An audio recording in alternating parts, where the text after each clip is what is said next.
So today we're going to be going through how to hip thrust. We're going to go through what the common mistakes people make are, how to set it up properly, what you need to be doing, where you need to be feeling it, and some quick corrections. I'm Tom. I'm obviously going to be explaining it to you today, and yeah, we're going to get started. Okay, so what we're going to be going through today is a barbell hip thrust. You can hip thrust with pretty much anything you can. I mean, you don't even need kit, but like if you're looking to load yourself up with a hip thrust, you can hip thrust with anything that basically goes across this area on your hip. So kettlebell, dumbbell, plate, anything go across. Specifically for today, we're going to be going through a barbell hip thrust with plates and a bench or some sort. I'm going to be using just a bog standard box, but you can use it again with a bench. You can use it with a you can do it off the floor even as well. You can basically use whatever as something you can get comfortable on and rest your back and shoulders on. First things first, obviously just making sure the barbell is set up properly. I've got some 10s on here just to make it easy for me to explain whilst talking.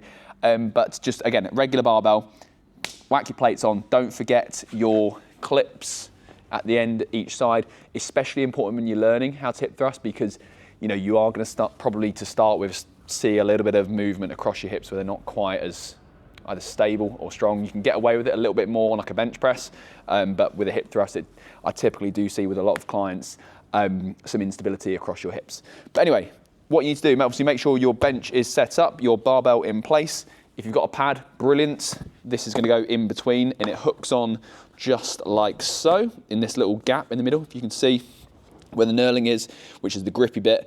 It's the smooth bit in the middle. So you're basically, this hooks in there and it wedges underneath into your hips, basically just to stop the bar hurting too much. When we are getting into position, I basically, it's not gonna be a very flattering look here, unfortunately, but you need to make sure that with your barbell and with your bench, everything is a nice parallel line. Okay, so you're going in one straight line. You don't want to be right at the edge of your bench or completely offline, out of line I should say, with your barbell, because if you've got it loaded up with a lot of weight, it's going to be a right effort to move it. So what I would do, if possible, if your barbell's set up with weight, move the bench to fit the barbell. That's a little hack for you. So first things first, what I want you to do is hook the pad on, get your legs down so you can slide the barbell into your hips like so. And it should sit, and I have to do a little adjustment here, it should sit right in your hips. If you think where my hip bones are, right there, it should be pinched into that position. Now, if I was also to look, I should be dead in the middle of the bar.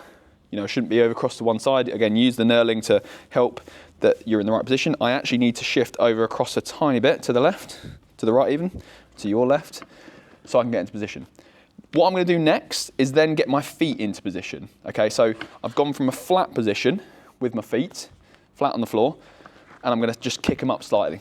Because the idea is that we want to be able to hoik the barbell up and get on top of the bench at the same time. So as your feet get closer to you, you know, you should start feeling the bar starting to move.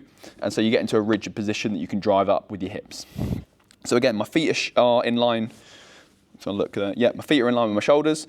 They stay in line. They're not going to be like this. You're not going to get anywhere. That's a mistake you start seeing. Also, another mistake. Another mistake is going a bit wide with your legs. Okay, so keep them shoulder width apart. Keep them in line. Drive up to this position here. All right, that's position one. You've got it in place. You've got it pinned. It's not going anywhere. Next thing, hand position. I like to go wide there, so you keep stability with your hips. You can go a bit narrower to there, but to start with, when you're learning, I want to see wide hands, so that, you know, when you've got the bar off the ground, you can keep it stable like so. Okay, so that's why I like to do that. So hands in position, feet set. Next thing you're going to be doing is getting your shoulders up on the back of the box or the bench. Okay, so I'm going to get myself up here. What I'm going to do is I'm going to shuffle up as much as I can, keep my feet in, and at the same time, if you've got a high box, you might have to do this at once, so this is a slightly higher one. If you've got a lower box, brilliant, you know, you won't have to do this movement, your shoulders should already be in place. But what I'm going to go for is here, in one, with my legs, and I'm going to drive up, shuffle up, and get to position. Now this is my starting position in a hip thrust, like so. Eyes up, bum squeezed, strong core, so tense your abs. Look at that, balancing. So tense those abs to there. Hands are in place. Again, if you need to use the little lines on the barbells, you can do. And you should be squeezing your bum, like tensing your bum cheeks at this position to keep it stable. Just by doing this, and this is actually a really good way to start. If you're new to doing a hip thrust, rather than just doing loads and loads of hip thrusts, start in this position, get comfortable, getting to maximum contraction, and actually probably for me, it's a little bit higher to there. So if you look at my legs, they should almost be like a bit of a right angle, maybe not quite, probably about 75 degrees roughly on there. Who knows with my numbers, but you know, you should probably be able to see that. It's stable, that's the main thing. Now, as I'm keeping myself in this position, my bum is actually starting to ache here. So I know I'm in the right position because I'm feeling it back here. Okay, so it's glutes and hamstrings. You might feel it in your lower back slightly, however, it shouldn't be a pain, it shouldn't be a sharp pain, it should just be like you're using it. So you're there, that's the top position, and then from here, you control down to the floor, to there. And that's all it needs to be, okay? It's up to you whether you hit the floor each time. Now, because I'm on a higher bench, I probably wouldn't be wanting to hit the floor, not all the time, because all I'm gonna have to be doing is having to reset, you know, getting back into this position. And it's a bit of a faff then, you know, if you're constantly having to reshuffle because of your bench, you know, it's not an ideal situation. However, it's okay, you know, and you can reset it. So if you watch again, I'm gonna get here, I'm gonna go through a full rep here.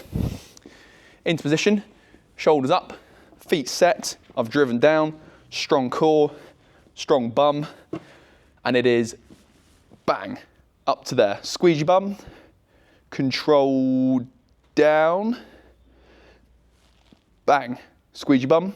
And what we're looking for, so actually I think my feet probably need to come out a bit further there just because I'm not feeling very stable.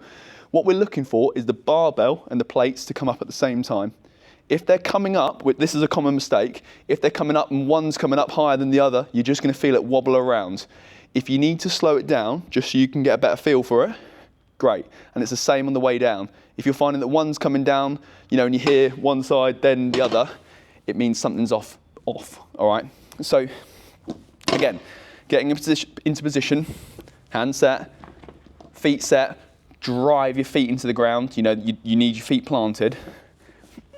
Bang, up and control, up and control. Now, if you can't keep adding weight on, you know, if you're time limited for any reason, or if you can't be bothered to change your weights, some easy ways to make it harder are going to come to basically getting to the top of your rep. And like I've just done there, hold each time, or you can come down and hold there, but what we're looking for is that slow drive down to make it a bit harder.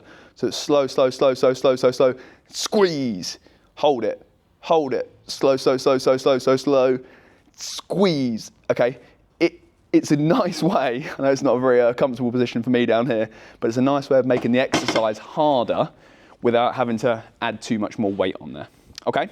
Now again, if it's hurting in your back, which it might do, you know, it's not the exercise for everyone, you can obviously reduce the weight, you can go to a barbell, or just a lighter barbell, you can go to a dumbbell, you could do it with no weights, you know, even if I take this away,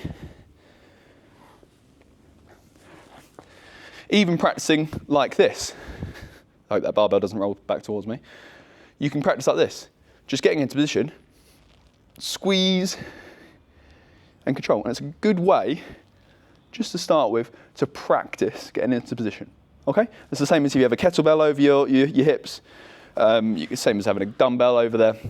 What I would just be careful about is if you're not using a barbell and you can't pin it in your hips, just where you place it. You don't want to be putting your dumbbell up over your abs, because when you're going to be squeezing up, you're then not feeling the weight in the right place. We want basically the weight to come through this line and squeeze up through your bum, okay? So hopefully that's helped. Again, you don't always need to use the bench like so. Again, if you're someone that's maybe starting and wants to step back and it's hurting and you want to change it, you can, if I show you here,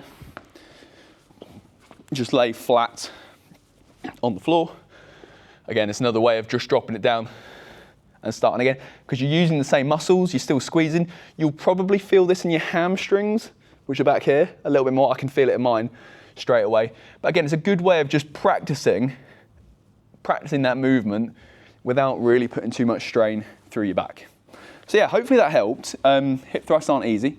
They're not for everyone. You know, you might feel it in your lower back. If you're consistently feeling it in your lower back, then just change the exercise. We don't want you wrecking your backs. They're a great way of building up your hamstrings, supporting your knees, building your glutes up. You know, if you want to build your bum and grow your bum, that's a brilliant exercise for that. But if there's anything else you need, if there's any other questions, do let me know, because, you know, we'd be happy to help.